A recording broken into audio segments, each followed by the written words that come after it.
जय हिंद। देखिए, आज अजीब से मन से बात करना पड़ रहा है। बड़ी दुखद खबर के साथ अचानक से सब चीज चल रहा था। कहीं कुछ कुछ लोगों से कॉल आने लगा कि सर आप न्यूज़ देखिए, या फिर ऐसे ऐसे घटना हुई है कि रोशन सर के भाई की नेपाल में संदिग्ध स्थिति में डेथ हो गई। तो हमें कुछ देर के लिए विश्वास ही नहीं हुआ। हमको लगा कि ऐसे बोल रहा है सब। आजकल एक न्यूज वगैरह के चक्कर में हमको लगता है ऐसा, तो हम डांटे भी, तुम लोग को ये सब नहीं समझ में आता है, कुछ से कुछ बोलते रहता है। तो कुछ पल के लिए विश्वास नहीं हुआ कि ऐसे कैसे हो सकता है। फिर धीरे धीरे कुछ लोग न्यूज भेजने लगे, फिर न्यूज पे देखे। जब न्यूज देखे ना, तो पैर के नीचे से जमीन खसक गया। एक समय एक कैसा अजीब करवट ले रहा है, किस दौर में, किस स्थिति में समय चला गया है। आखिर ऐसे कैसे हो गया। एक बार आप इसको न्यूज को देखने के बाद एकदम दिल दहल गया। किसी परिवार के लिए इससे कठिन दौर क्या आ सकता है। भगवान इस कठिन दौर से निकलने के लिए उनको सहन शक्ति दे। इतनी भयानक स्थिति और इतनी कठोर स्थिति में वो कैसे निकल पाएंगे लोग। इस घटना के बाद पता नहीं कैसे परिवार सहन करेगा इसको। इस कठिन दौर में हमारी संवेदना परिवार के साथ है। जब कभी आदमी ऐसी खबर सुनता है तो दिल बैठ जाता है। किसी के परिवार के साथ ऐसा ना हो, दुश्मन के परिवार के साथ भी ऐसा ना हो। हमारी पूरी संवेदना है परिवार के साथ। हमसे जो संभव हो सकेगा, हम अभी परिवार किसी बात करने की स्थिति में नहीं होगा। हम इस चीज को समझ सकते हैं कि किसी के साथ ऐसा ना हो, लेकिन हमसे जो प्रयास होगा, हमसे जो कहेंगे लोग, हम वो हर संभव मदद करने को तैयार हैं, चाहे जो कुछ वो कहेंगे। इसमें सबसे जरूरी बात क्या है कि जो मीडिया को काफी संवेदनशील होने की जरूरत है। जो ऑथेंटिक न्यूज है वही चलाएं। अलग अलग इधर उधर अफवाहें या अटकलों पे ना जाएं। ये बहुत संवेदनशील मामला है। और पुलिस अपना एक ऑफिशियल बयान जारी करे जिससे कि स्पष्ट हो सके चीजें क्या हैं, और जल्दी से जल्दी इसका पोस्टमार्टम रिपोर्ट सार्वजनिक किया जाए। और सबसे ज्यादा जो अजीब सा चीज लग रहा है, ये कोइंसिडेंस, ये कैसे कोई तीसरा इंसान इसमें इन्वॉल्व लग रहा है। आखिर इतनी खतरनाक चीजें, इतनी अमानवीकृत कैसे कोई कर सकता है।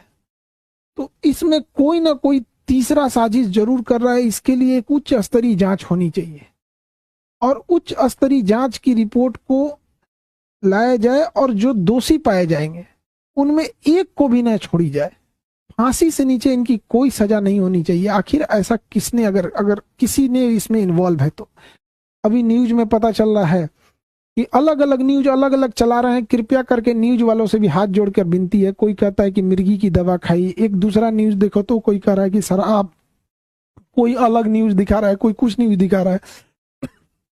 तो कृपया न्यूज वाले ऑथेंटिक चीजों को दर्शाओ। किसी की जान गई है, क्या मिर्गी की दवा कहाँ से थी, कहाँ से लाया गया, इसकी जांच पुलिस सार्वजनिक करे इस मामले को। और जो न्यूज में चल रहा है कि 5 लोगों को हिरासत में लिया गया है, सबसे जरूरी चीज है कि उन 5 लोग कौन कौन से थे, वो उनको नाम सार्वजनिक किया जाए। उनकी भी जांच होनी चाहिए कि वो आखिर कौन थे। दोस्त के रूप में कोई और तो नहीं था।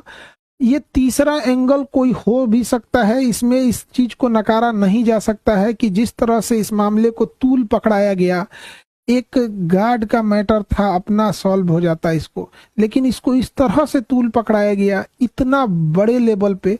और इधर ये जब ये घटना सामने आती है तो कुछ समझ में नहीं आता है क्या करें आप। इतने कठिन परिस्थिति में पूरे लोगों को से भी विनती करते हैं कि परिवार का सहानुभूति रखें, और इस बात पर जोर दें कि तीसरा एंगल पर जांच हो। और जो लोग संदिग्ध, नेपाल ने किन 5 लोगों की गिरफ्तारी की है, उनकी भी जांच होनी चाहिए। और एक उच्च स्तरीय जांच बैठाकर जो भी दोषी पाए जाएंगे उनको फांसी से नीचे सजा नहीं होनी चाहिए।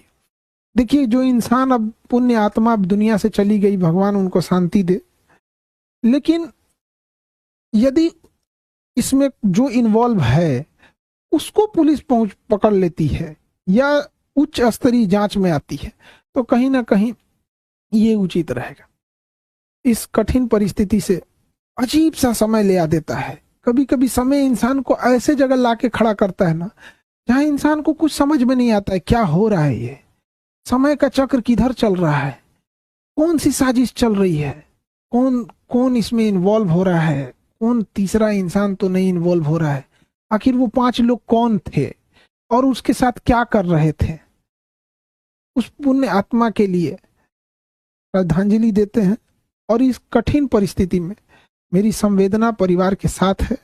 हमसे जो मदद हो सकेगा, हमसे जितना संभव हो सकेगा, हम उतना सहयोग करने को तैयार हैं। लेकिन सबसे जरूरी चीज है कि पुलिस को इसमें आके एक ऑफिशियल प्रेस विज्ञप्ति जारी करनी चाहिए और जल्दी से जल्दी जो रिपोर्ट है उसे सार्वजनिक करनी चाहिए, ताकि चीजें सही दिशा में जाए। मेरी संवेदना परिवार के साथ है। अब ऐसी परिस्थिति में इंसान को कुछ बोलना भी बड़ा अजीब सा लगता है कि क्या इंसान बोले, ऐसा समाज समय कहाँ ले आके खड़ा कर दे।